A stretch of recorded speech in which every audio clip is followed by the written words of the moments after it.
Today we are with Fort Mill head football coach Rob McNeely. Thank you for taking the time out of your schedule to sit down with us today, Coach. No problem, Tyler. Good to be here. First of all, how has the off season been, and how excited are you to get the season started? Well, we started the off season, I guess, in November. Started back lifting, just voluntarily and things like that. But we started into the second semester in class. January, we had 95% of our kids from freshmen to, juniors in last year's class in that class.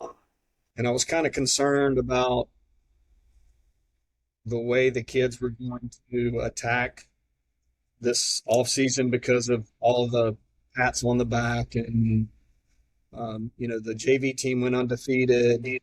We had some success at the varsity level. They were kind of into patting them on the back and telling them how good they were going to be and all this, but it was really good to see that the kids didn't act any different.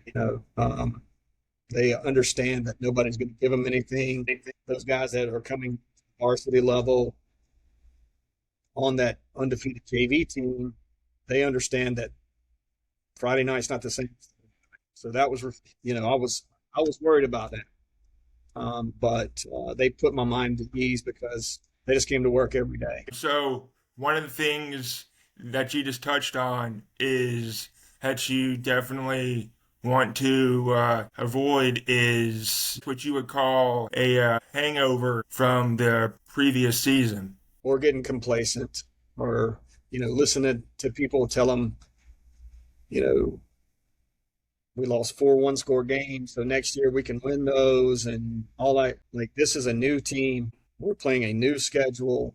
We're in a new region. Build off of what we learned last year, but understand that every week is going to be a fight. We got to prepare.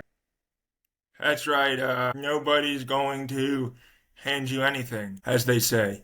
Exactly. What are some of your expectations for this team, and how are you feeling heading into this new season?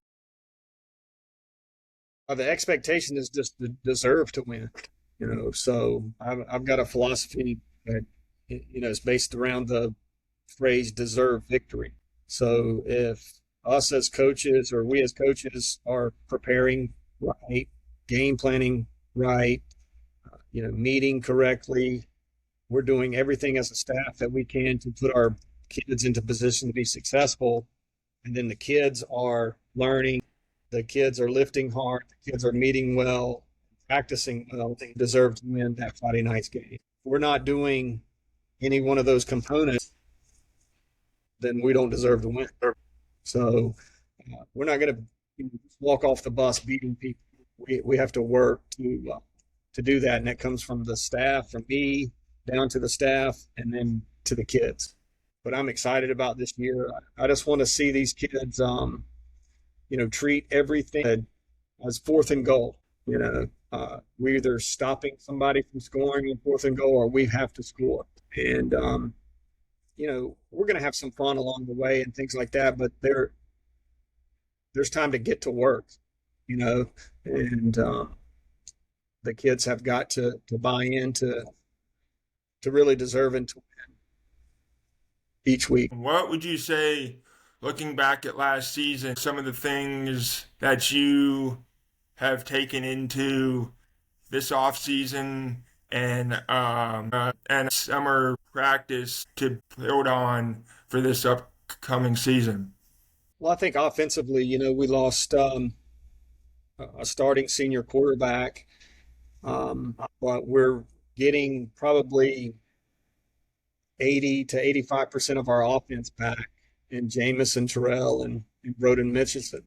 So, those guys are be hard to replace next year, but we're looking forward to that with, seeing what they can do and build on last year's success.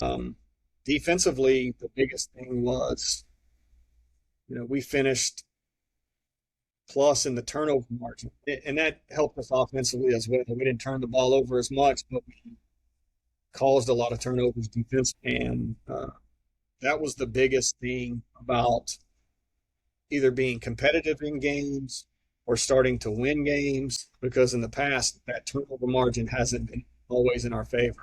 One thing looking back on the success or competitive level we were at last year directly corresponds with that being positive in the turnover margin. What what would you say has impressed you the most about this team over the last several months? Just their willingness to buy in, to continue to buy into what we're doing. Because if they don't believe in what we're doing offensively or defensively, they're just going to kind of stick their toe in the water rather than jump all in. So that's the biggest thing with this group is they believe in what we're doing. We've had some success this summer and some 7-on-7 tournaments and things like that, which does add to their confidence. So excited to see that every day. When somebody watches Fort Mill football this year, what kind of team should they expect to see?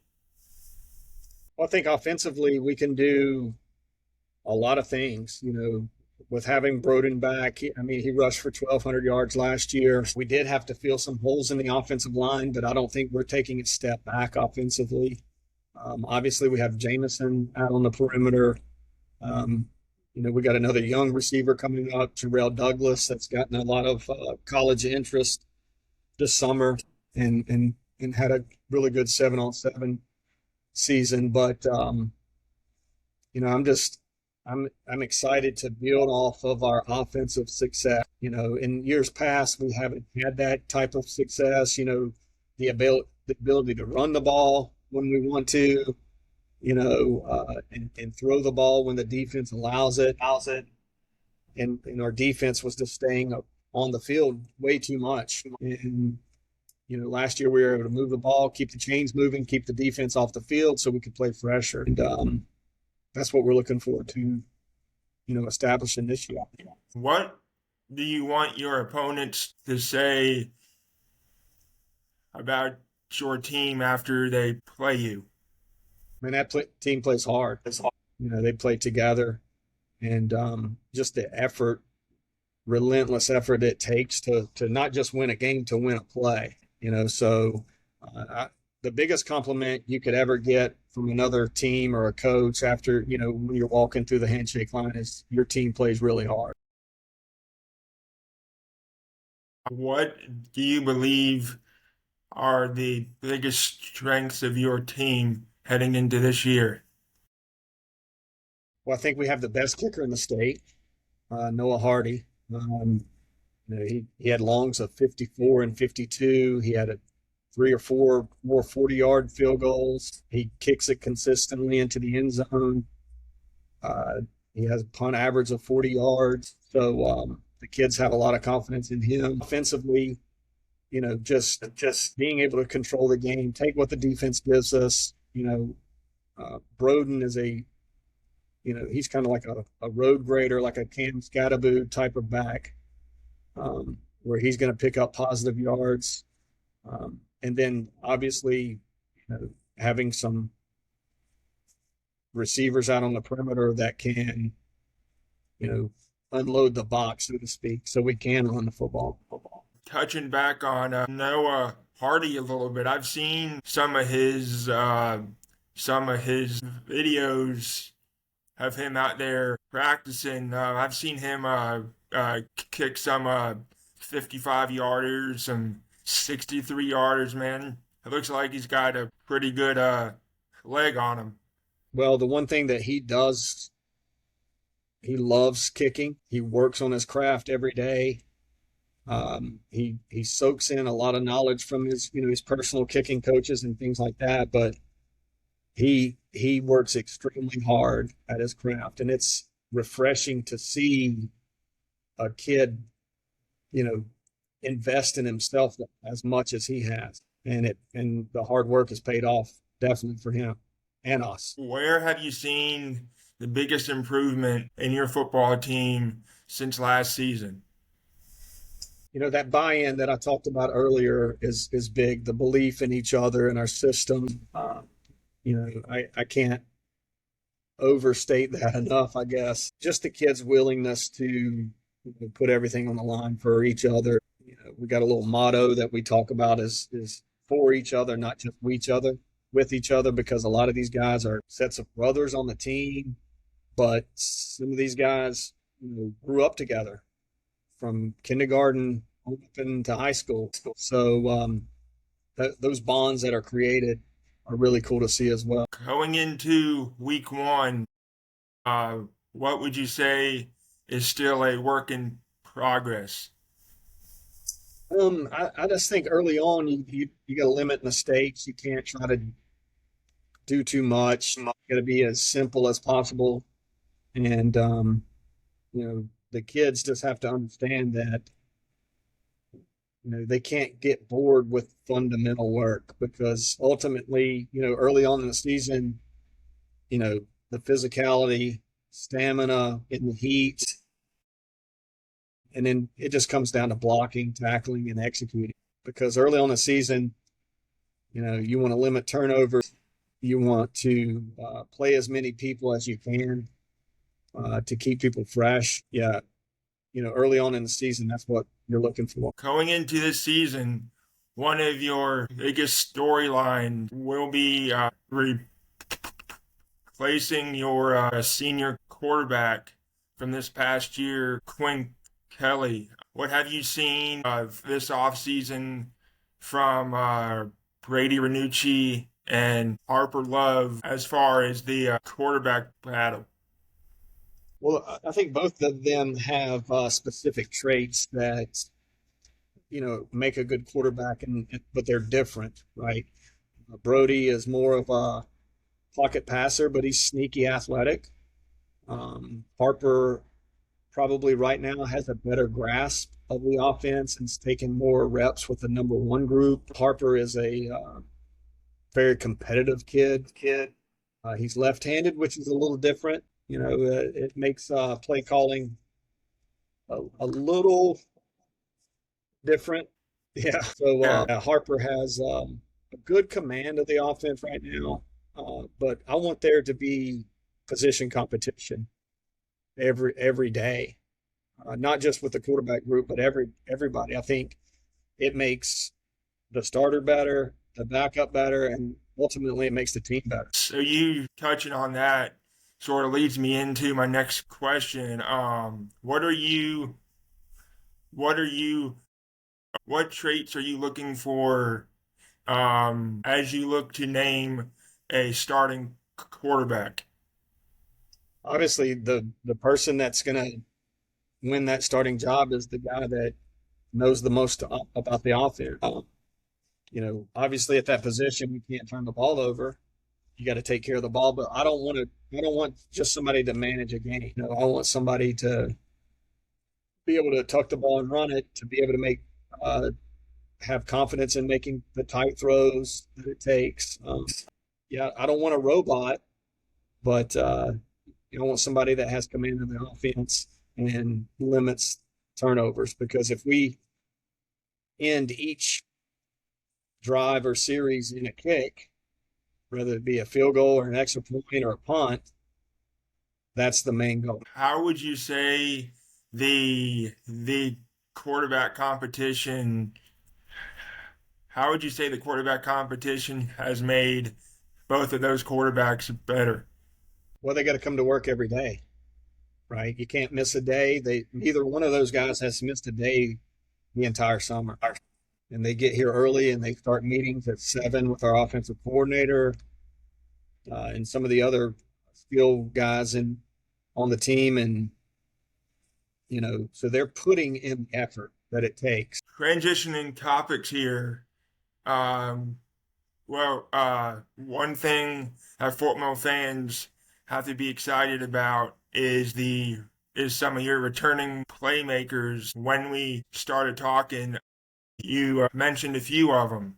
Um, uh, Jamison Terrell and Roden Minchinson are two of your most valuable offensive weapons. Talk about them a little bit and just what the expectations are for them heading into this season. Well, obviously, we're looking for big things. We need big things out of both of those players. They're going to draw a lot of defensive attention, which is going to help some of our other guys, but they're able to make tough yardage, make tough catches, and things like that. Jameson makes some unbelievable things happen out on the football field. So does Broden. I mean, he's strong, he's physical, he's a warrior. But both of those guys are just really good human beings, and they will do anything you ask them to do. They never ask for preferential treatment, which I probably wouldn't give it to them anyway. But they're just great kids, and they're going to be successful at the next level as well. I'd say one thing that probably helps Broden out a little bit is his wrestling background. That probably helps him out a lot on the football field, especially being a running back, as you referred to him, also being a road grader. Yeah, he always drops a little bit of weight in the off season because of wrestling, but he always comes back in great shape. That's just a testament of his work ethic. But yeah, when we have several wrestlers on the team, and those guys are different because, on the wrestling mat, it's just you and another dude, right? And it creates a lot of competitiveness, mental toughness, but you've got to be physically ready to as well. Sort of piggybacking off of what you just said, one thing about being a wrestler, I'm sure those guys come in there with a mindset of I just want to hit somebody and take somebody's head off. Well, you gotta kind of be strategic in that, but yeah, they most of the time wrestlers have that little it factor. Talking about another guy you have returning this year who plays both sides of the ball for you, Gavin Love. Talk about him a little bit. Well, Gavin is probably our most athletic. He's our most athletic offensive lineman. Excuse me, I got tongue tied, but and he's not the biggest, but he's strong. He works hard, and he has an offensive line mentality. Like he can get nasty, and that's what you want out of an offensive lineman. He plays with good enough technique and things like that, but sometimes it just gets down to block the guy in front of you, And Gavin can get into that mindset to where he's not going to lose. Right. We're trying to do some things now to where we can limit him playing defense, but he can always go in certain situations. I'd say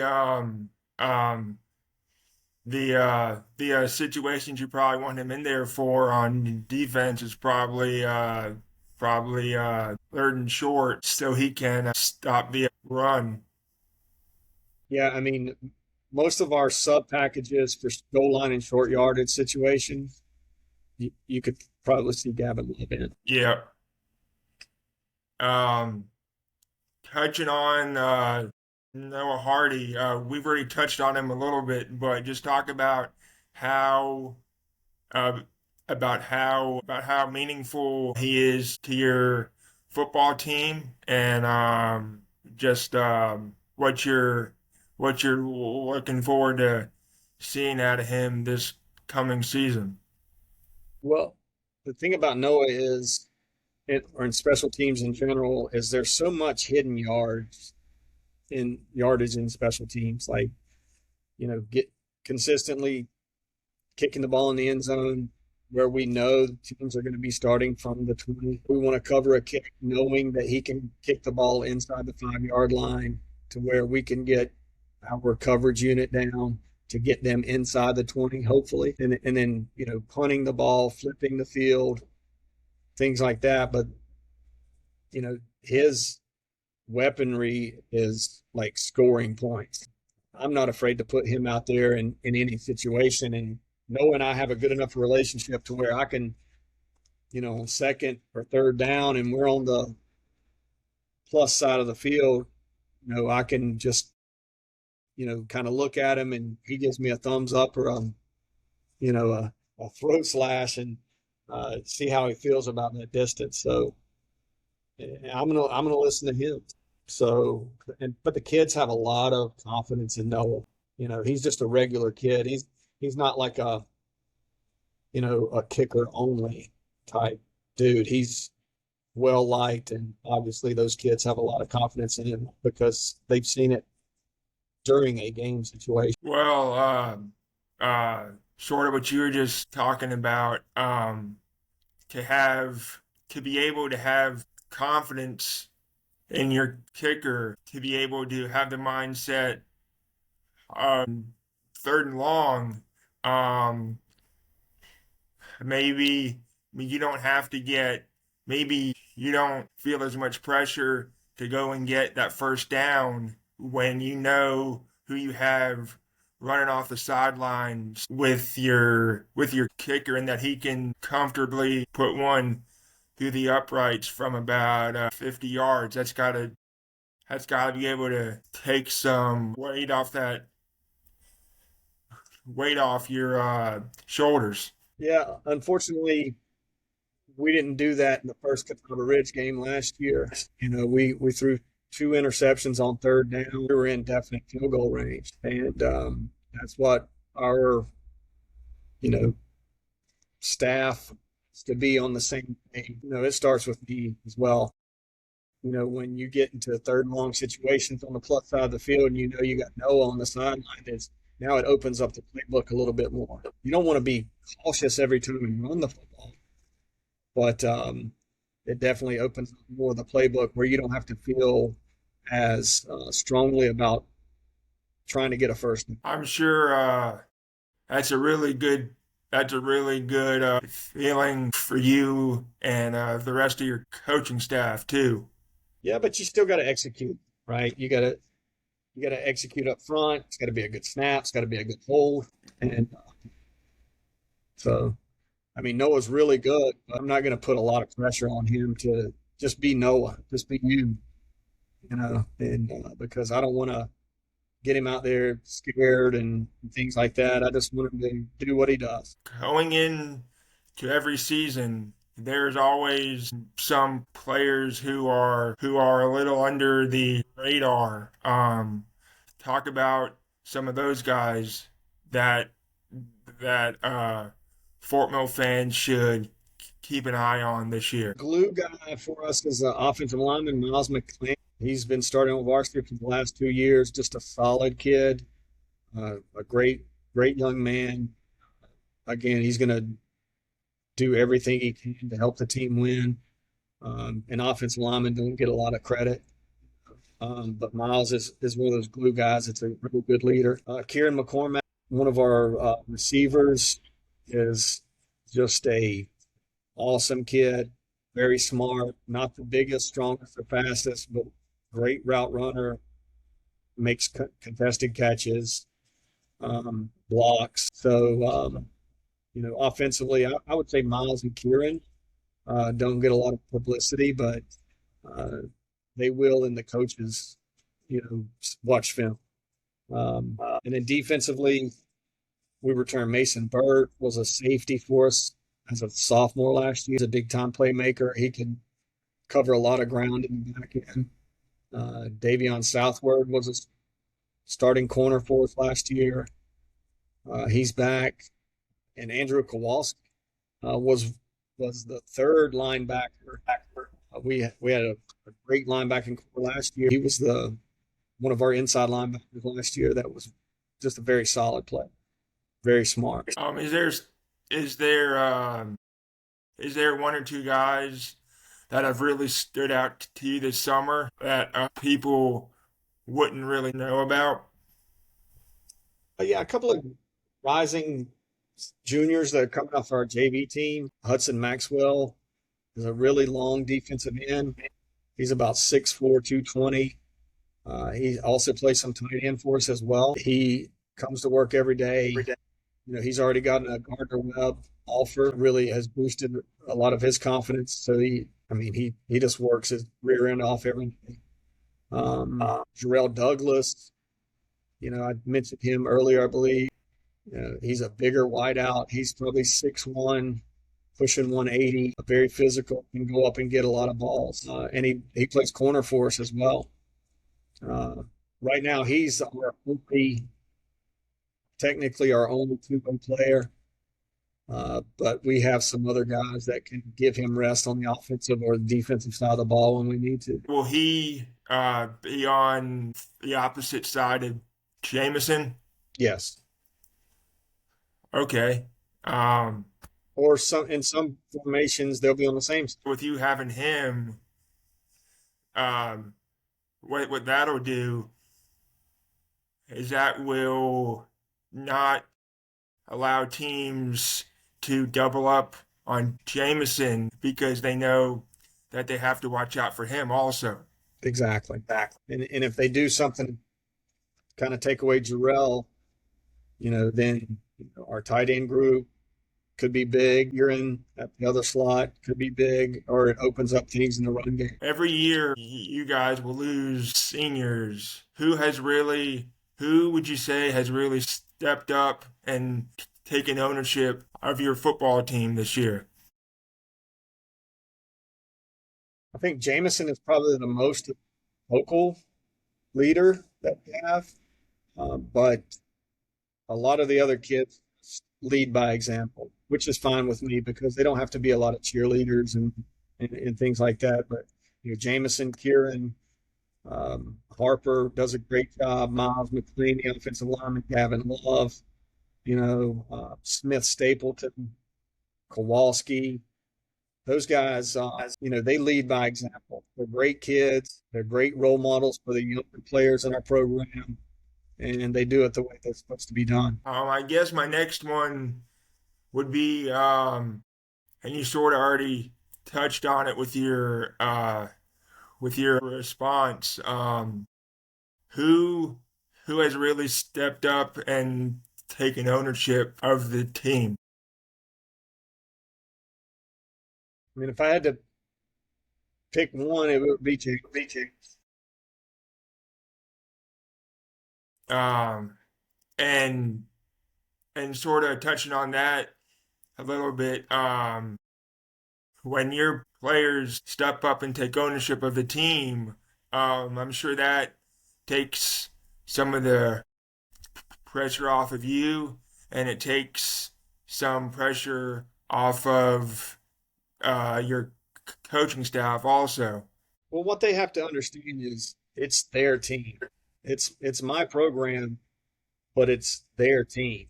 They shouldn't take if they're giving their all, like Broden does every day, and Jameson and some of those other guys that I just mentioned. They shouldn't allow somebody else to not give their best. When other people see those guys shine their light and try their hardest, even though they are, gifted, talented, big and strong, it's not enough. You got to put the effort behind it. And that's what Broden and Jameson did. Going into this season, with the new region alignment, what are your thoughts on the new region alignment? Travel wise, it's going to be different.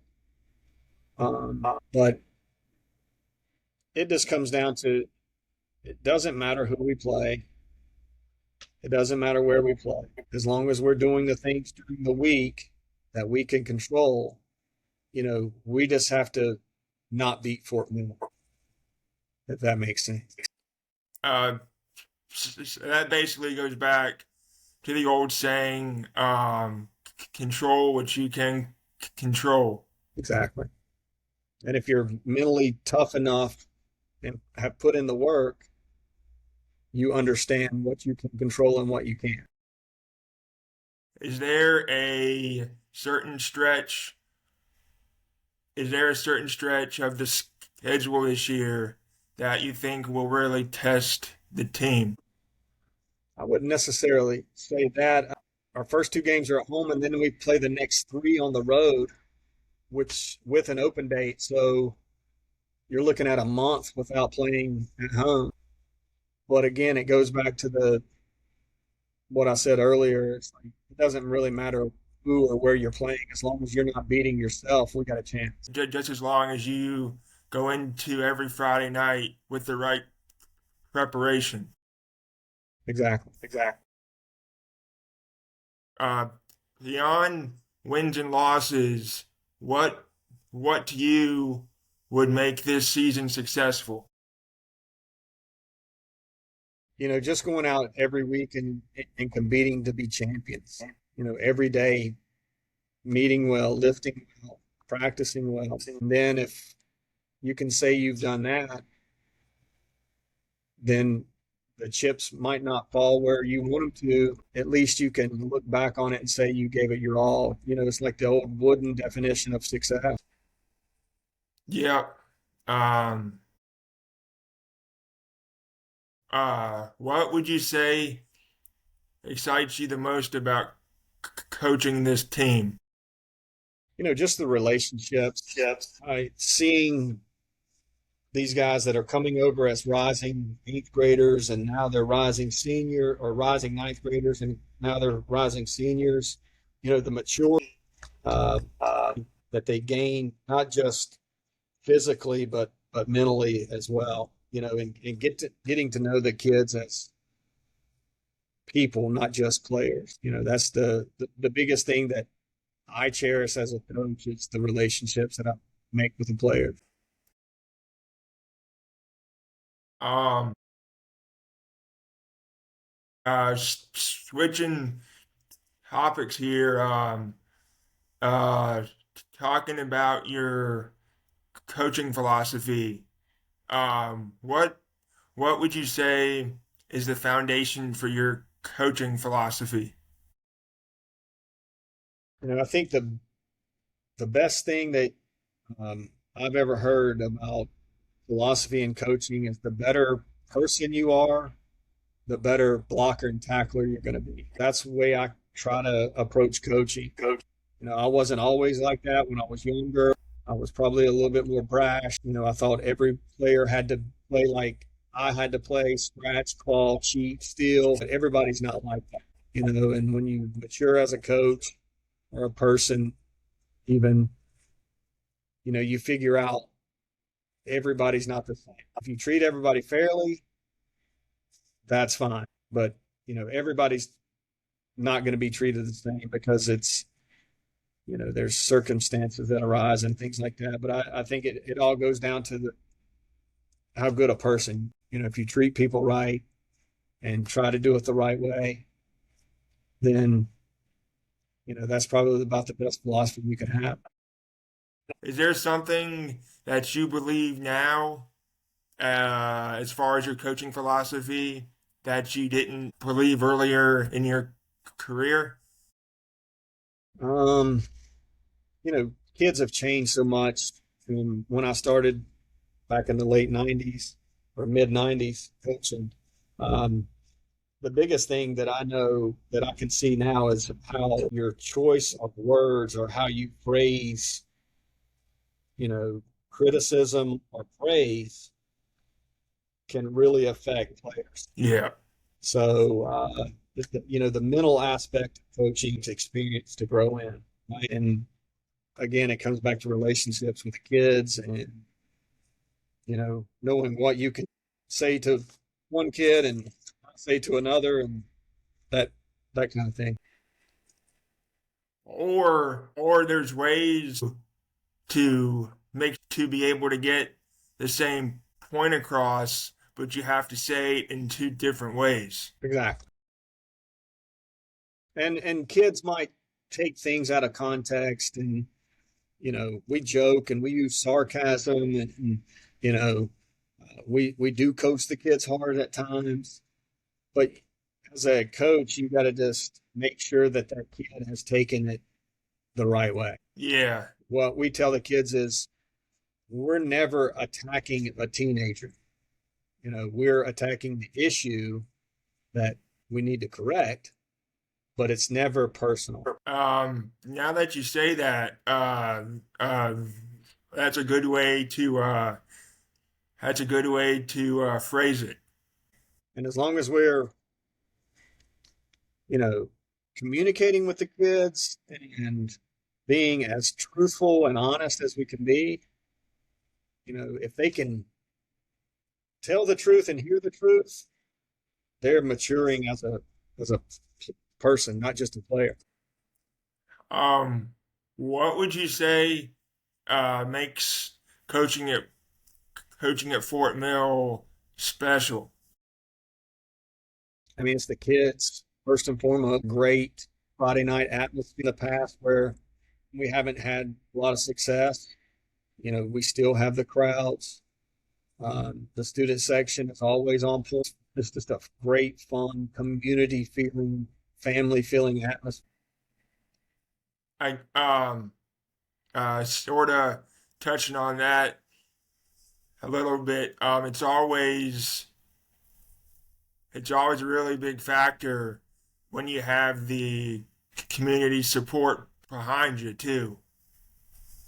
Definitely. I mean, the way that the community pours into our program, either financially or just resources, you know,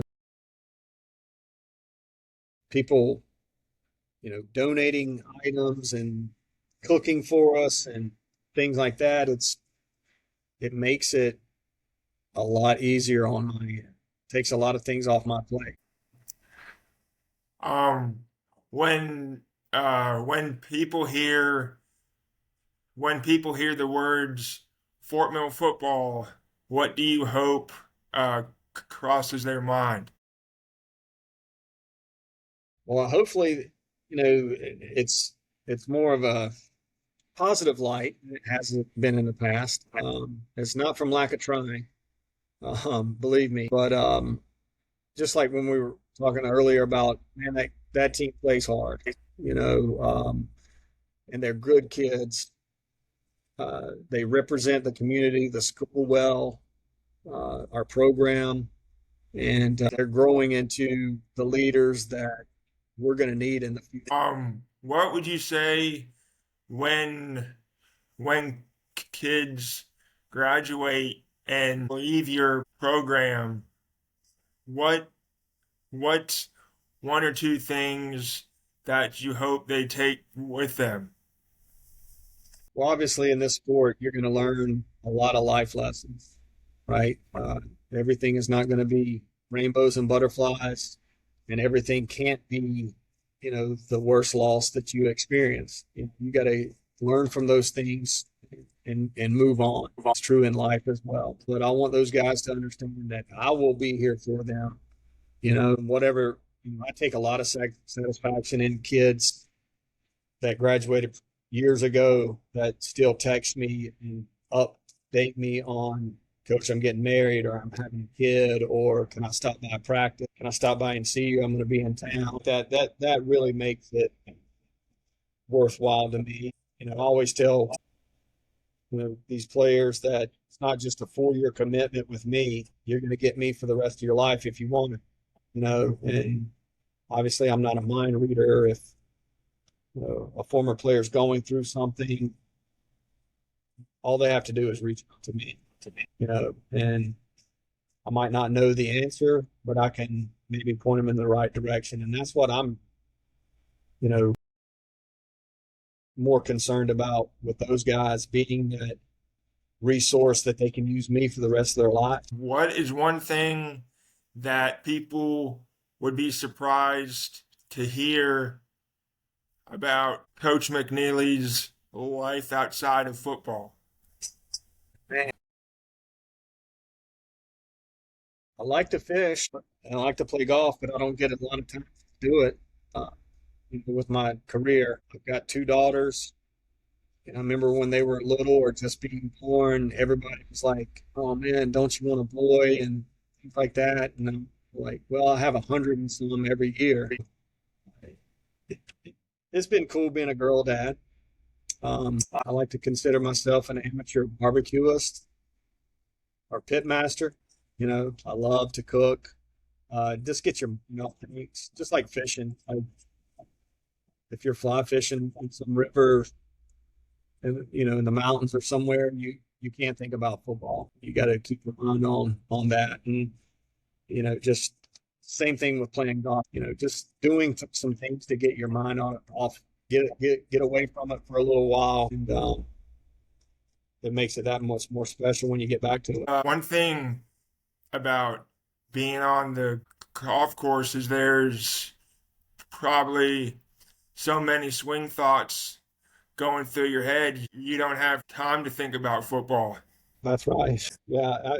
Well, I used to be good at golf, but then when I moved up in the coaching ranks and got a head coaching job, I don't play as near as much as I used to, and I sure don't practice near as much as I used to. So I don't get mad that much on the golf course anymore. Yeah. Well, one thing that you have to think about when you go out there and you hit a few uh bad shots is do I put enough time in to really expect to come out here and have my golf ball on a string every time. Exactly. And if you know that going in, it makes it a lot more enjoyable. Yeah. What if we're sitting here talking again after the season, what would you hope that we're talking about? You always hope you're talking about a ringside, but only a few teams get to do that. I want our kids to enjoy their time here, their experience playing here, for us and with all the you know guys that they've grown up with over the years. I would hope we would be reflecting about a winning season, a deep run in the playoffs, practicing on Thanksgiving Day, and just deserving to win week in and week out. What would you say is your what would be your message to Fort Mill fans going into the 2026 season? Man, get your tickets and come watch. We're gonna try to be exciting as we can on offense. We're gonna fly around on defense and make it fun. Well, I just want to say thank you for taking the time to sit down with us today. And for everybody tuning in, just like Coach McNeely just said, make sure you get your tickets and make sure you make your way to Bob Jones Stadium this fall and go out there and see what Fort Mill High School football is all about. That's my Coach, Well, thank you, Tyler. I appreciate you having me. yes, sir.